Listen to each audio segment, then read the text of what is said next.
जय श्री ओम नमः सिद्धेभ्य।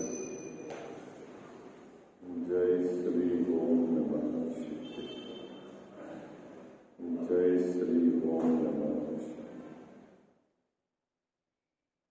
ओंकार बिंदु संयुक्तम नित्यम ध्यायम योगिनः कामदम मोक्षदम चैव ओंकाराय नमः। मंगलम भगवान वीरो मंगलम गौतम मुनि मंगलम कुंद कुंदाय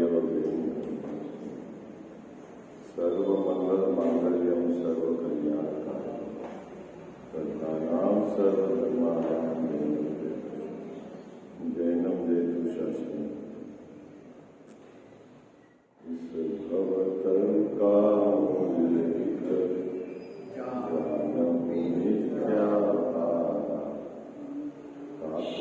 कर निर्मूल करिए मोक्ष। जय बोलो वेद शास्त्र गुरु की जय।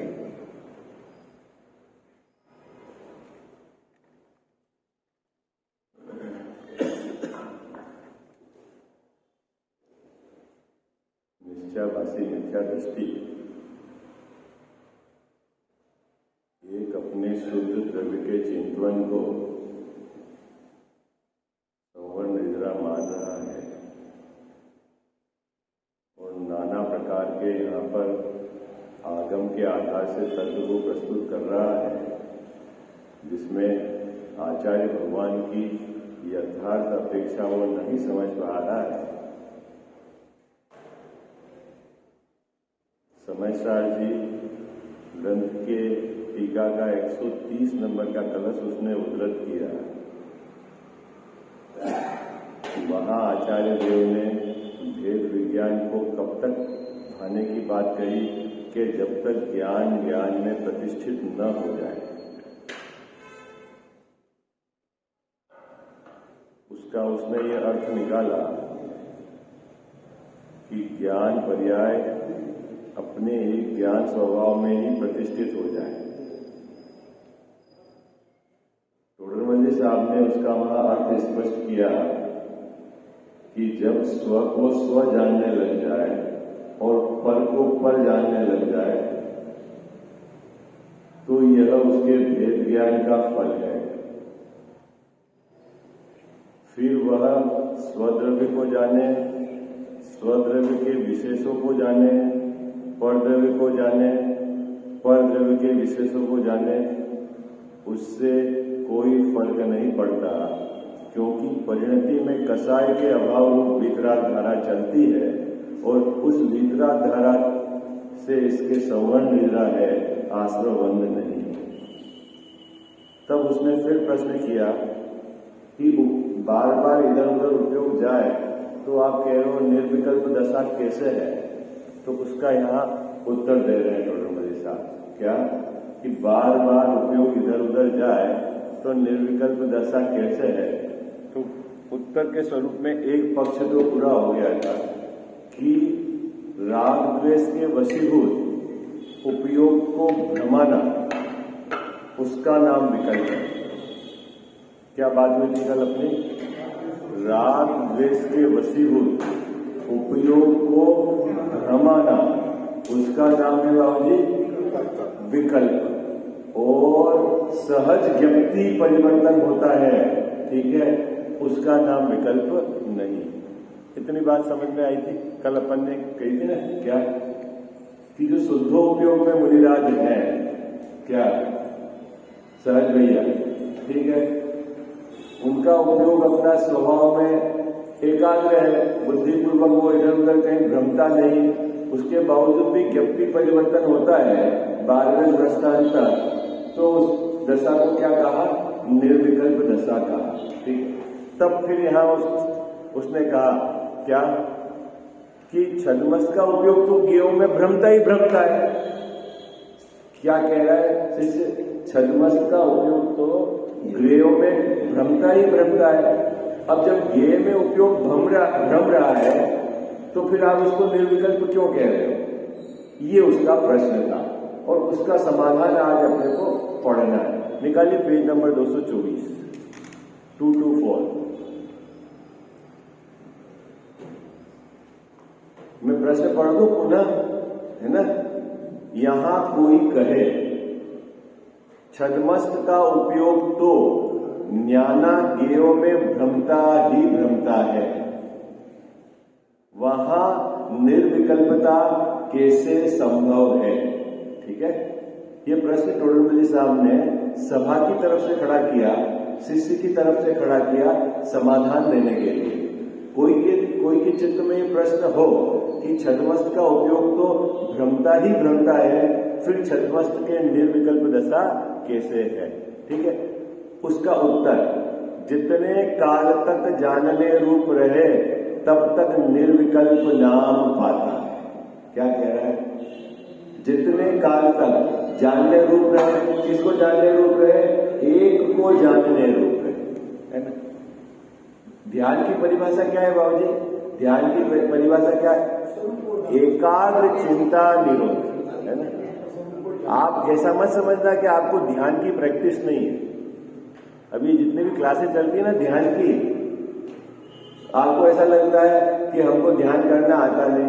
भैया आपको ध्यान चालू है क्या बाबूजी? ध्यान करना आता है आपको? हम ध्यान से अगर सुनते हैं तो ये भी ध्यान ही है। ध्यान मतलब क्या है? कितने प्रकार के ध्यान की चर्चा है आज हमने? 4 प्रकार की ध्यान की चर्चा है। गजाव साहब, कितने प्रकार की? 4 प्रकार की। आर्त ध्यान, रौद्र ध्यान, धर्म ध्यान और शुक्ल ध्यान। धर्म ध्यान नहीं है, शुक्ल ध्यान नहीं है, लेकिन आर्त और रौद्र ध्यान तो है। अब किसको कहते हैं ध्यान? ये बताओ आप मुझे। ध्यान किसको कहते हैं? ध्यान किसको कहते हैं? यहाँ मोक्ष शास्त्र का सूत्र यहाँ प्रस्तुत किया है। हाँ, मोक्ष शास्त्र तत्वार्थ सूत्र का सूत्र प्रस्तुत किया है ना। क्या? एकाग्र चिंता निरोधो ध्यानम है। अब आपको आर्थ ध्यान है बाबूजी। क्या ध्यान है? कि अनिष्ट का संयोग हो गया या इष्ट का वियोग हो गया।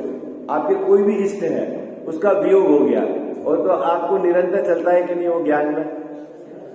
उसका दुख चलता है कि नहीं चलता है? चलता है। तो अभी वहां क्या हुआ? परिभाषा क्या है ध्यान की?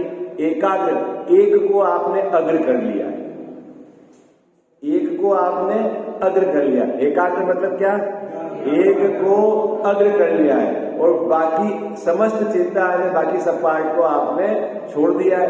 ठीक है, अब उसी के प्रति का आपको जो राग है, ठीक है, कोई इष्ट सामग्री का, उसको आपने अग्र कर लिया है, और उसके जाने का वियोग, उसके संबंध में आप निरंतर खेदखीन होते रहते हैं, खेदखीन होते रहते हैं, और बाकी सब पार्ट आपने छोड़ दिए। तो वो ध्यान है कि नहीं? आप बोलो, बोलो हाजी ना जी, है ना। तो उसी का भी नाम तो ध्यान हो गया है। तो परिभाषा आती कि नहीं? लौकिक में भी आप बोलते हो, जैसे आपका बच्चा खेल रहा है मान लो, है ना, और 2 मिनट आपको कहीं जाना है, तो पड़ोस में कोई बैठा है तो आप क्या बोलोगे? हाजी जी को 2 मिनट थोड़े बच्चे का ध्यान रखना। क्या ध्यान रखना बच्चे का? ये बताओ आप, क्या ध्यान रखना बच्चे का? घर में रसोई में आप काम कर रहे हो, 2 मिनट आपने रखिए कड़ी बनने के लिए, और अचानक आपका फोन आया, तो आपके साथ में कोई है, आपकी बहू है, आपके जो भी है, तो बोले 2 मिनट ध्यान रखना। क्या ध्यान रखना बाबू? क्या? वो तो अपने सब्जी सुधारने का काम कर रहे हैं, और आप कह रहे कड़ी का ध्यान रखना। तो ध्यान रखने का मतलब क्या? ध्यान रखने का मतलब क्या? कि आपके ज्ञान में ये बात रहनी चाहिए कि वो उबल नहीं जाए। आई बात, उसी का नाम तो ध्यान है। ठीक है, साहब ध्यान किसको बोल रहे हैं? एक को अग्र करना, एक चीज को अग्र करना, वो ध्यान है। अभी ये तो हो गया आत्म ध्यान की बात, और रौद्र ध्यान की बात। वो ध्यान देता कि नहीं आपने? जब बच्चे की शादी करी होगी 20 साल पहले, है ना, और उसके अंदर जो आपने बनाया होगा श्रीखंड, और वो स्वाद में अच्छा बन गया होगा, कब तक ध्यान देता है बाबू ध्यान? अरे बोलो भाई जल्दी। जब तक है? नहीं ऐसा तो कुछ है क्या हुआ? कौन कौन आया था शादी में और किस किस की शादी में मेरे को जाना है? जैसा हमारे यहाँ कौन आया था इसका ध्यान रहता है? सिर पे याद है तो ध्यान है कि नहीं? मतलब उस भाग को आपने अग्र कर रखा कि नहीं कर रखा है बाबू जी? किसने कितने रुपए दिए थे, अपने को कितने देने हैं, ध्यान है कि नहीं? नहीं करा? वही में लिखते हैं। आप पहले याद नहीं रहता हो तो लिख देते होंगे, हम याददाश्त मजबूत हो गई क्या?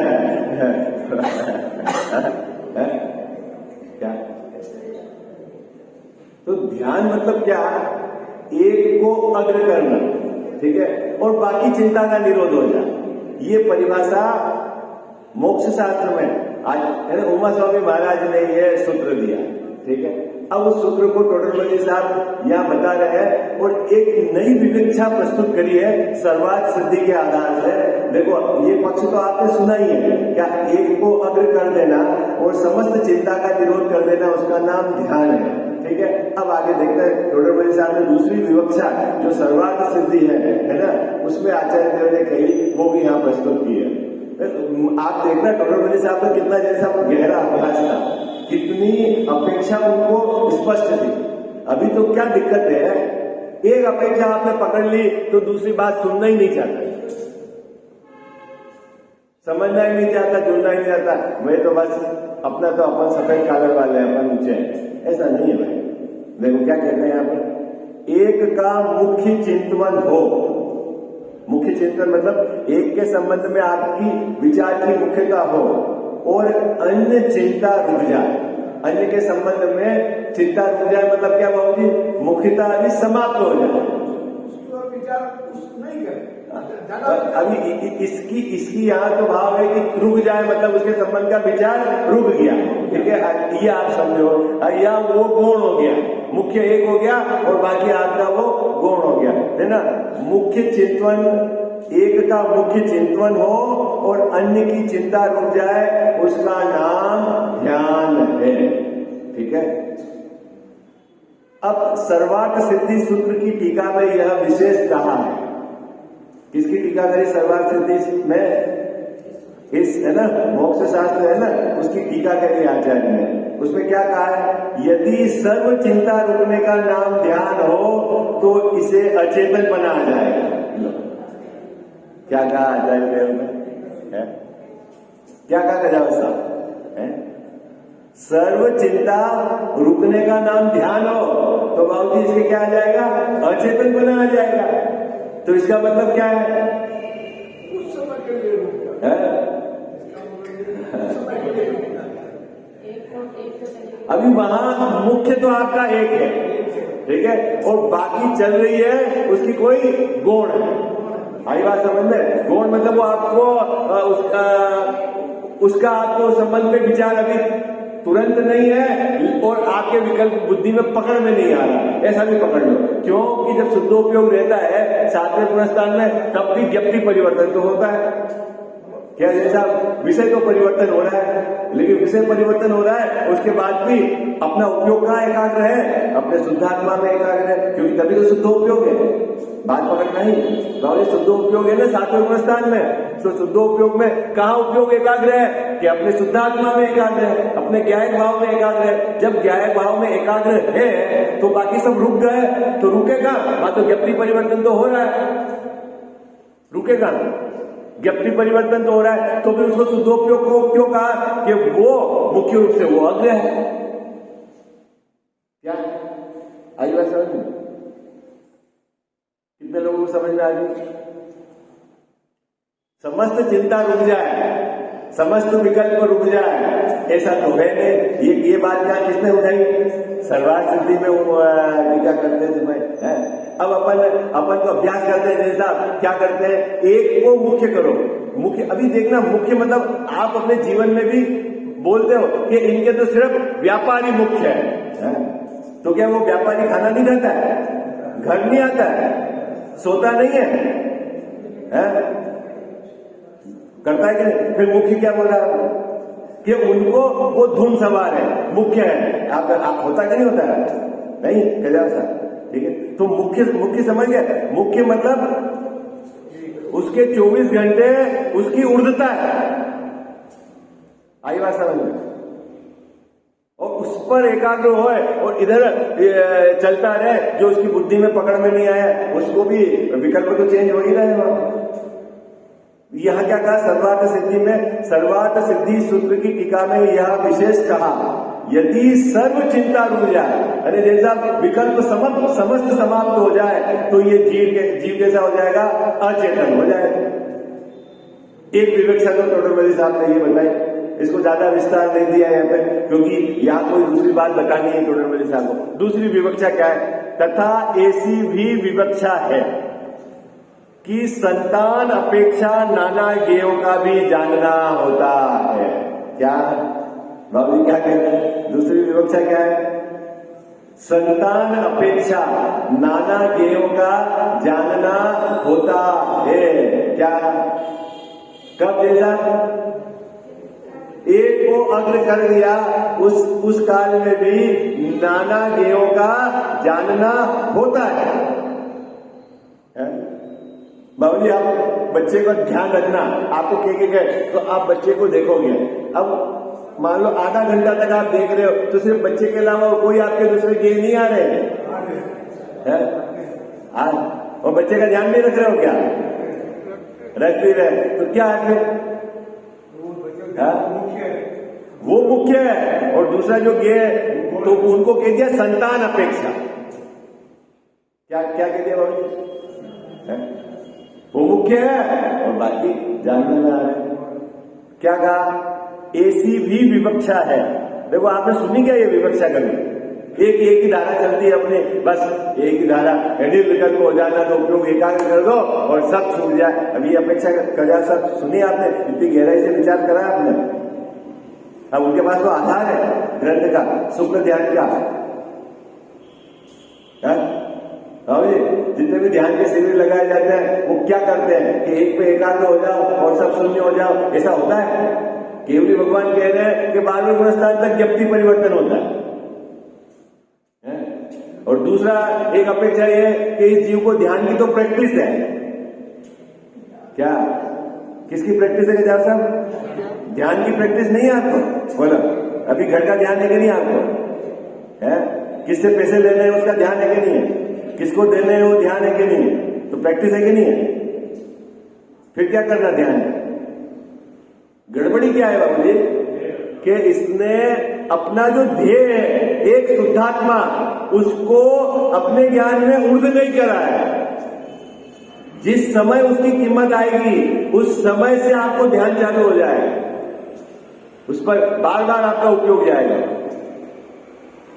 खींच के लिए कीमत आएगी। आपको दुकान जाने के लिए भाई साहब कितनी बार कहना पड़ता है? बोलो संजय साहब, कौन उठाएगा आपको सुबह दुकान जाने के लिए? कौन याद दिलाएगा? है? क्यों? आपको ध्यान रहता है? बिल्कुल। हाँ, क्या दुकान में सामान कम पड़ गया है, क्या मंगाना है? बोलो, ध्यान रहता है ना जी साहब? कब ध्यान रहता है? कब ध्यान रहता है? किससे पैसे लेने हैं, किसको देने हैं, है कि नहीं कहता साहब? ध्यान मतलब क्या? ज्ञान का लगातार होना, उसका नाम ध्यान।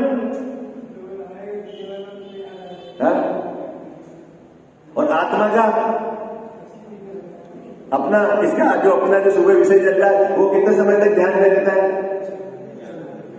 रहता है। अभी प्रश्न है क्यों नहीं रहता है? जब तो ये सुनते हैं तब तो अच्छा है, यही करना है। एक्चुअली क्या है? रुचि है ना, रुचि के अनुसार वीर भागता है। आई बात समझ? आपका जहां इंटरेस्ट होगा वहां उपयोग जाएगा। क्या? जहां रुचि होगी उसका उपयोग जाएगा। और रुचि कैसे परिवर्तित होगी? कि जब तक उसकी कीमत आपको भाषित नहीं होगी। आई बात? बार बार आपको पैसे की कीमत, अपनी प्रशंसा की कीमत आपको लगती है तो आपको ये सुनने में कैसे भी मेरी प्रशंसा हो जाए, ये चलता कि नहीं भाव उधर की तरफ है। जब आपको अपने ज्ञान भाव की कीमत आएगी, वो क्या, मैं क्या चीज हूं, उसकी जब तक आपको कीमत नहीं आएगी तब तक आपका उधर की तरफ उपयोग आएगा नहीं। महिमा आनी चाहिए, क्या चीज हूं। यहाँ क्या समझना, संतान अपेक्षा मतलब क्या है? संतान अपेक्षा मतलब क्या है बाबूजी? महिमा आनी चाहिए ना, तो आपका भी फरमाया। मेरा सोच ये है कि महिमा अगर हमारा इस मनुष्य पर्याय की महिमा अगर आ गई तो सबकी महिमा आ जाएगी। जो मनुष्य पर्याय हमको मिली है हमको बहुत निवारण करने के लिए, तो ये महिमा अगर हमको आ जाती है तो सब महिमा आनी चाहिए। हाँ, मतलब इस पर्याय का मेरा जो मुख्य उद्देश्य है कि मेरे को अनंत भाव मेंटना है ना। असमान जाति मनुष्य पर्याय तो पूर्व में मैंने अनंत बार पाई, ठीक है। मुद्दा क्या है कि पूर्व में मैंने अनंत बार मनुष्य पर्याय पाई है, लेकिन एक भी बार मैं ज्ञायक भाव हूँ, मैं शरीर से भिन्न, कर्म से भिन्न, उदय से भिन्न, ऐसा परम पवित्र तत्व हूँ, है ना। सुना तो बहुत बार है, लेकिन अंदर में स्वीकार नहीं किया। अब मेरे को उसकी उस ज्ञायक भाव की महिमा आनी चाहिए, है ना। वो आज तक मैंने स्वीकार नहीं किया, है ना। अनेक बार ये सुना है बाबूजी उसके संबंध में, अनेक बार आचार्यों के मुख से सुना है। अरे आचार्यों के मुख की तो बात जाने दो, केवली भगवान के समोसरण में सुना है।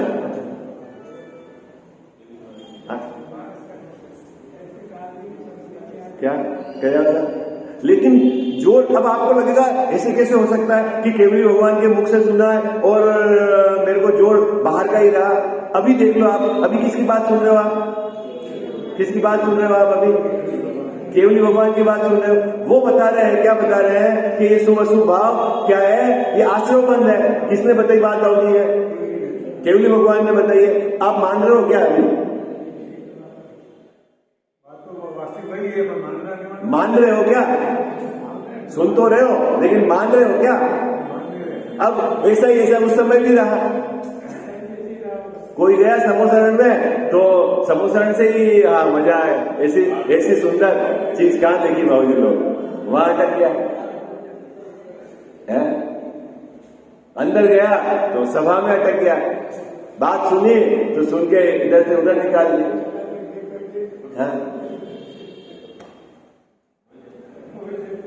आज भी यही स्थिति है। अभी पौन घंटे अपन सुनते हैं तो अपने को ऐसा लगता है कि करने योग्य काम तो ये है, और जैसे ही जितवाणी की स्तुति होती है फिर अपना 23 घंटा गया। करने योग्य काम क्या है वो सब देखो क्या कहते हैं। ऐसी भी विवक्षा है, संतान अपेक्षा नाना गेहों का भी जानना होता है। इस पंक्ति का अर्थ समझ गया, ठीक है। शुद्ध उपयोग के काल में भी, निर्विकल्प दशा में भी ज्ञप्ति परिवर्तन होता है, नाना ज्ञों का जानना होता है। फिर आप निर्विकल्प क्यों कहते हो? तो उसका उत्तर है, परंतु जब तक वीतरागता रहे। क्या कहा? जैसा जब तक वीतरागता रहे, एक अपेक्षा। दूसरी, रागादिक से आप उपयोग को न भ्रमाएं, तब तक निर्विकल्प दशा कहते हैं। क्या होती? एक क्या? रागादिक से उपयोग न भ्रमावे। ज्ञप्ति परिवर्तन सहज हो रहा है तो सहज है, लेकिन आप रागादिक पूर्वक, राग द्वेष पूर्वक अपने उपयोग को यहां से छुड़ाना और यहां लगाना, अगर ऐसा करते हैं तो विकल्प है। और यो वीतराग रूप से ज्ञप्ति परिवर्तन हो रहा है तो वो दशा भी निर्विकल्प है। कितने लोगों को समझ में आ गई पंक्ति? बात पकड़ में आई आपको? क्या कहा? इस पंक्ति का अर्थ समझ में आ गया? ऋषभ जी वैसा बात समझ में आ गया? क्या कह रहे हैं? जब तक वीतरागता रहे, परिणति में वीतरागता रहे, और ज्ञप्ति परिवर्तन हो रहा है ज्ञान में, है ना। ज्ञान में जानना चेंज हो रहा है, लेकिन आपके वीतरागता है, राग द्वेष नहीं है, और सहज ज्ञप्ति परिवर्तन हो रहा है तो निर्विकल्प दशा है। तो फिर विकल्प किसको कहते हैं? कि आप राग द्वेष पूर्वक उपयोग को यहां से हटाओ और यहां लगाओ, उसको कहते हैं बाबूजी विकल्प। क्या? राग द्वेष पूर्वक अपने उपयोग को एक गेय से हटाकर अन्य गेय में लगाना, वो कहलाता है विकल्प। जब टोडरमल साहब ने ये उसको समझाया कि इसको कहते हैं निर्विकल्प, तो अब उसने फिर आगम का उदाहरण दे दिया है कि आगम में तो आचार्य देव बार बार कहते हैं कि उपयोग को शास्त्र के अभ्यास में लगाओ, है? ये क्या चक्कर है? एक तरफ तो कहते हैं कि निर्विकल्प और स्वसंवेदन नहीं होगा जब तक धर्म प्रकट नहीं होगा, और अभी कहते हैं कि उपयोग को क्या लगाओ, शास्त्र में लगाओ, शास्त्र के अभ्यास में लगाओ। क्या तो ये क्या बात है? आचार्य देव कभी तो क्या कहते हैं, कभी क्या कहते हैं, ये बात फिर उसने शिष्य ने यह बात उठा दी। क्या फिर वह कहता है, देखो अब ये जो दो पैराग्राफ है बहुत समझने योग्य मार्मिक है। देखना भैया है, फिर वह कहता है, क्या कहता है? ऐसा है तो परद्रव्य से छुड़ाकर स्वरूप में उपयोग लगाने का उद्देश्य किस लिए दिया है? आचार्य देव ने जगह जगह कहा है, क्या कहा है कि परद्रव्य से अपने उपयोग को हटाकर क्या लगाओ, स्वरूप में लगाओ। 5 इंद्रिय और मन से अपने उपयोग को समेटकर अपने द्रव्य स्वभाव के सन्मुख लाओ है। और आप कह रहे हो कि उपयोग को इधर से उधर ले जाना वो तो विकल्प है, और आचार्य महाराज एक जगह तो कह रहे हैं कि समेट के स्वभाव के सन्मुख लाओ, और एक जगह कह रहे हैं कि जब तक विकल्प रहेंगे तब तक निर्विकल्प दशा नहीं रहेगी। ये क्या चक्कर है? हमारे समझ में नहीं आ रही। आपके समझ में आ गई? बोलो भाई, क्या क्या कह रहे हैं? भाई बात पकड़ में आई। ऊपर क्या कहा था? ऊपर क्या कहा था कि राग द्वेष के वशीभूत, राग द्वेष के वश में ये उपयोग को भ्रमाता है, उसका नाम विकल्प है। और वीतराग दशा रहे परिणति में, और जब भी परिवर्तन होवे तो वो तो निर्विकल्प दशा है। ठीक है, तो अब है हाँ, न भ्रमाए, उसी को तो कह रहे हैं निर्विकल्प दशा। उपयोग भ्रमता है, इधर से उधर लगाता है तो वो विकल्प है, राग द्वेष के वशीभूत, और नहीं भ्रमावे तो वो निर्विकल्प दशा है। ठीक है, अब वो ये कह रहा है कि आचार्य महाराज ने परद्रव्य से उपयोग हटाकर स्वभाव में लगाने की बात कही, और आप कह रहे हो कि राग द्वेष वशीभूत उपयोग इधर से उधर न भ्रमावे। तो आचार्य महाराज एक जगह तो कह रहे हैं कि बाहर से उपयोग हटाकर स्वभाव में सन्मुख लाओ है, और आप कह रहे हो कि राग द्वेष वशीभूत उपयोग को मत भ्रमाओ। ये क्या चक्कर है? बात पकड़ में आई? कितने लोगों को पकड़ में आ गई बात? क्या है, क्या है प्रश्न समझ में आया उसका? भैया क्या प्रश्न? निर्विकल्प दशा किसको कहा ऊपर? कि राग द्वेष वशीभूत अपने उपयोग को न भ्रमाना। ठीक है, अब आचार्य महाराज ने आगम में जगह जगह ये बात कही कि भाई तू तेरे उपयोग को परद्रव्य 5 इंद्रिय के विषयों से हटाकर कहां ले जा? अपने स्वभाव के सन्मुख ले जा। तो वहां से हटाकर स्वभाव के सन्मुख ले जाना, तो ये विकल्प भ्रमाना नहीं हुआ? क्या बात बोल रहे हैं? प्रश्न समझ में आ गया? अजीत भैया प्रश्न समझ में आ गया? भैया प्रश्न समझ में आ गया सबको? आ गया?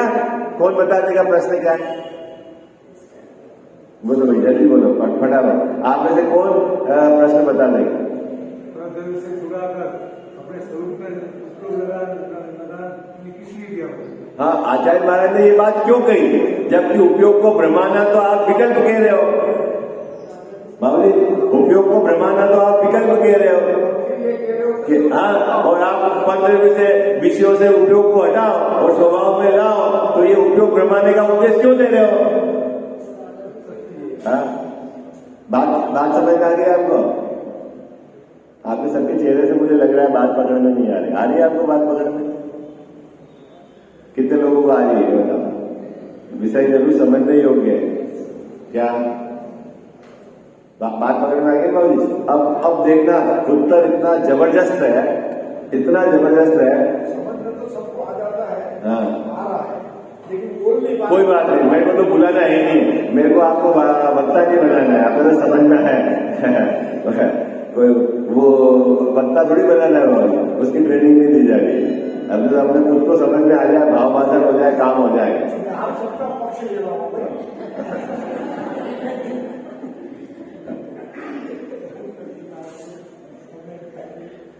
देखो अब उत्तर जो वक्ता देता है वो तो क्या है, वो नुकसान है, क्योंकि उसका तो उपयोग नाना प्रकार से समझाने में लगेगा। और आप आके समझ कर विषय पकड़ अपना जो मूल मुद्दा पकड़ लिया, काम हो जाएगा। आपके तो अभी समय व्यसन होने की संभावना है क्या, और हमारे तो उपयोग बढ़ रहा है, आगे क्या बताना है, किस तरीके से बताना है, तो क्या होगा नहीं जैसा। कौन लाभ है, कौन लाभ है? अभी देखो क्या समाधान, बहुत बहुत सुंदर समाधान है। जो शुभ अशुभ भावों के कारण परद्रव्य है, क्या इसका अर्थ है? जो शुभ और अशुभ भावों के कारण परद्रव्य है।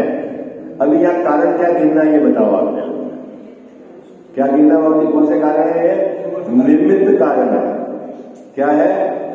निमित्त कारण है। जिन परद्रव्यों की उपस्थिति में ये जीव शुभ अशुभ भाव रूप परिणमित होता है। परद्रव्य तो इस जीव को शुभ अशुभ भाव रूप परिणमित कराते नहीं। क्या कहा सर? परद्रव्य यदि इस जीव को शुभ अशुभ भाव करावे क्या, तो एक भी जीव मोक्ष नहीं जाए। अगर पत्नी यदि परिणाम बिगाड़ती हो तो फिर आदिनाथ भगवान के भी बिगड़ने चाहिए और शांतिनाथ के भी बिगड़ने चाहिए। अपने तो एक पत्नी है, उनके तो 96,000 थे, जैसा तो कितना गुना बिगड़ना चाहिए उनका।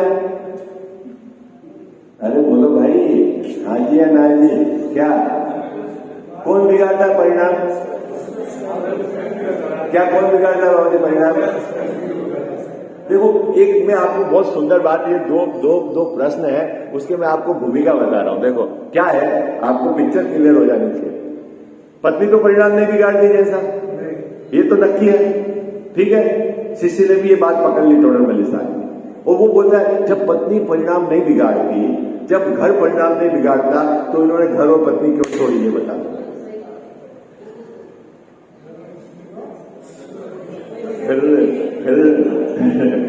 अभी बहुत मजेदार है ये प्रश्न, इसका उत्तर भी बहुत मजेदार है। आप पहले, आपके चेहरे से मुझे लग रहा है कि आप अभी उस फॉर्मेट में सेट नहीं हुए।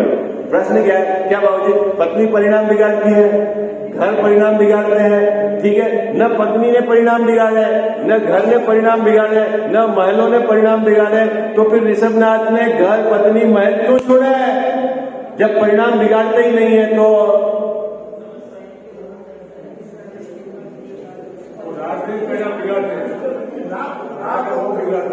अरे तो भाई रात को सुधार के पत्नी को छोड़ के जंगल में क्यों गए? आपको ऐसा लगता होगा गजावल साहब कि यहाँ एकांत की चर्चा है। एकांत नहीं, अनेकांत की चर्चा है। सब बात आपको यहाँ खुलासा करेंगे, आई बात समझ में? यहाँ हर पक्ष पे चर्चा करेंगे, एक पक्ष पे खिंची हुई बात नहीं कि उठी हुई बात। टोडरमल साहब ने वो बात भी उठाई है। यहाँ पर शिष्य के मुख में प्रश्न रखा है। क्या रखा है बाबू जी? शिष्य के मुख में प्रश्न रखा है, जब परद्रव्य परिणाम नहीं बिगाड़ते। ये बात तो आपके बैठ गई गले में, ये तो बैठ गई ना। पहले क्या बैठ गई कि भाई गहने हैं, सोने के हैं, उससे परिणाम क्या बिगड़ेंगे, वो तो परद्रव्य है। तो फिर क्यों छोड़ा गहना? कपड़े से परिणाम नहीं बिगड़ेंगे तो क्यों छोड़े कपड़े?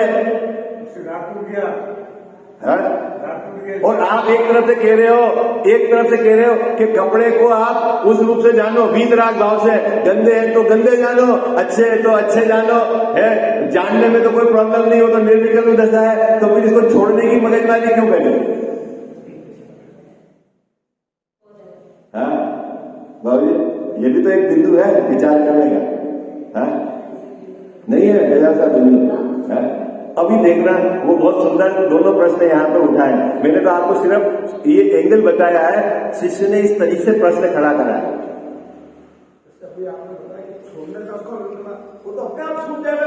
वो तो छूटा हुआ ही है, अभी भी यहाँ भी छूटा हुआ है, अभी कहाँ रखा हुआ है? ये तो छूटा हुआ है, ये अलग है, मैं अलग हूँ। कहाँ है? अपने आप जा रहा हो तो चला जाता। अरे यहाँ टिका हुआ है, इसका मतलब अंदर में राग है। आइए समझ गए, ये तो अलग, लेकिन ये टिका हुआ है, इसका मतलब राग है। बाकी तो छूटा हुआ ही है, उसमें क्या छोड़ना है? आप अपेक्षा समझो। हाँ बहुत मार्मिक बात है ये। क्या कह साहब, ये जो प्रश्न खड़ा किया ना शिष्य के मुख में, वो बहुत मार्मिक है। अभी अपन उसके पहले वाला प्रश्न पढ़ रहे हैं। दूसरे नंबर पे ये प्रश्न खड़ा करा जाएगा। जब तक दोनों प्रश्न के उत्तर अच्छे से समझ में नहीं आए तब तक आपको बार बार इसका अभ्यास करना है। पहले नंबर का प्रश्न का क्या उत्तर है कि आचार्य महाराज ने अपने उपयोग को परद्रव्य से छुड़ाकर अपने स्वद्रव्य में लगाने का उपदेश क्यों दिया? क्योंकि उपयोग को इधर से उधर लगाना है ना, वो तो विकल्प है। ये उसने प्रश्न खड़ा किया। क्या करा? प्रश्न खड़ा करा। अब उसका समाधान, क्या समाधान है? जो शुभ अशुभ भावों के कारण परद्रव्य है, अपन ने अभी ये पंक्ति पढ़ी थी भाई साहब। यहां क्या कह रहे हैं? परद्रव्य शुभ और अशुभ भावों के कारण है ना। यहां कारण कौन सा गिनना? कौन सा कारण गिनना? निमित्त कारण गिनना। क्या निमित्त कारण मतलब क्या? उपस्थित रहते हैं लेकिन शुभ अशुभ भाव कराते नहीं है। ये क्या बात हो गई बाबू जी? जब शुभ अशुभ भाव होते हैं तब वो उपस्थित रहते हैं, आई बात समझ, लेकिन कराते नहीं क्योंकि वो तो निमित्त है।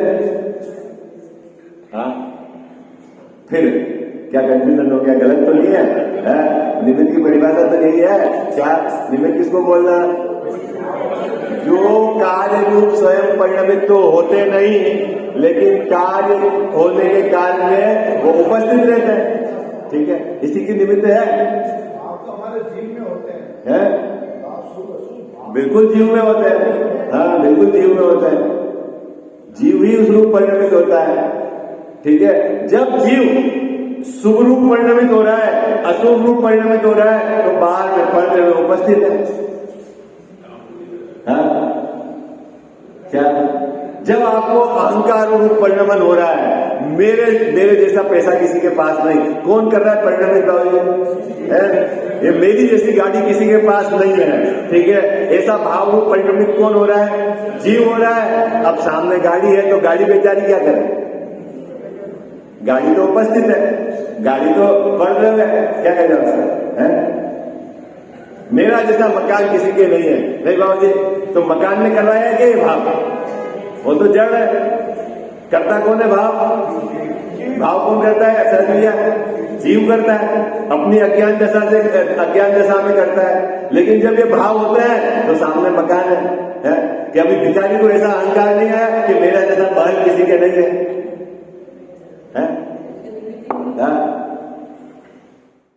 ये पेज आपको समझना पड़ेगा। क्या? एक पक्ष ने निमित्त को कर्ता मान लिया और एक पक्ष ने निमित्त को सर्वथा उड़ा दिया। आई बात समझ? ये बहुत जबरदस्त दिगंबर संप्रदाय में चल रहा है। एक को निमित्त का कर्ता बना, नहीं, परिणाम तो इस महल ने बिगाड़ा है। क्या करेगा जब साहब? परिणाम किसने बिगाड़े? इस महल ने बिगाड़े। परिणाम तो गाड़ी ने बिगाड़े। बोलो किसने बिगाड़े बाबू जी परिणाम? है? किसने बिगाड़े परिणाम?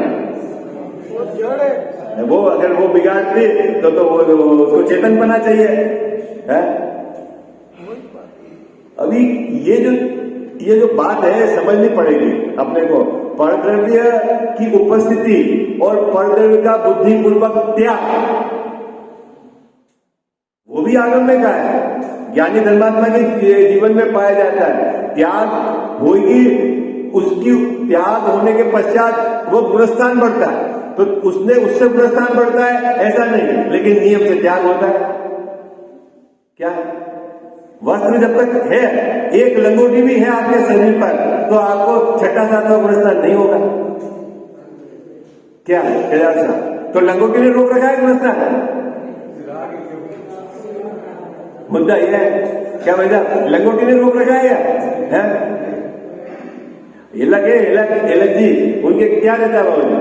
एक लंगोट, ठीक है। गुणस्थान कौन सा है? कौन सा गुणस्थान? पांचवा, ठीक है। तो क्यों पांचवा गुणस्थान है? एक अपेक्षा से ये भी कहता है लंगोट, 4 लंगोट की दुख वाले, बोलते नहीं आप पूजा है। तो लंगोटी ने क्या कर दिया जैसा? वो तो परद्रव्य है, वो तो परद्रव्य है। परद्रव्य तो कुछ करता नहीं है। अब तो घर छोड़ दिया उन्होंने, जंगल में रह रहे हैं, लेकिन तो भी गुणस्थान नीचे का है। और लंगोट छोड़ने पे गुणस्थान बढ़ जाएगा। अरे ऐसे तो हमने बहुत बार कपड़े छोड़े तो गुणस्थान एक ही रहा है। तो कपड़े रखने से भी नहीं है, छोड़ने से भी नहीं है, ये क्या चक्कर है? ये चक्कर समझना पड़ेगा आपको। आई बात समझ में? क्या साहब? क्यों आचार्य महाराज ने कहा ना द्रव्यलिंग तो बहुत बार हुआ है, तो कपड़े तो तेने बहुत बार छोड़े हैं, पत्नी तो बहुत बार छोड़ी है, घर तो बहुत बार छोड़े हैं तेने, लेकिन गुणस्थान तेरा फैल ही रहा है। तो कपड़ा नहीं छोड़े क्या? नहीं, जितने भी छठे सातवें गुणस्थान में जो भी जीव पहुंचे सबने छोड़े। तो कपड़े छोड़ने से कुछ नहीं होता है? हाँ बोले कुछ नहीं होता है। तो फिर छोड़ते क्यों है? हाँ छोड़ते तो है। क्या कह रहा था? ये कॉम्प्लिकेसी ये तो समझनी पड़ेगी आपको। हाँ हाँ, कहीं भी आप खींच गए तो गड़बड़ हो जाएगी। हाँ? एक भी जीव नहीं मिलेगा जैसा छठे सातवें गुणस्थान वाला कि जिसने कपड़े नहीं छोड़े आज तक। ठीक है, घर नहीं छोड़ा, ठीक है, तो फिर घर छोड़ने से छठा सातवां गुणस्थान हो जाता है?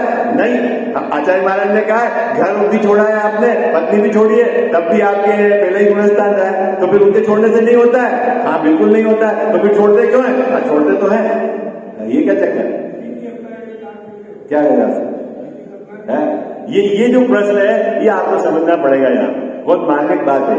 क्या अभी पढ़ू मैं? समय आ रहा हो गया। एक पंक्ति जो अभी क्या, पहली पंक्ति क्या की?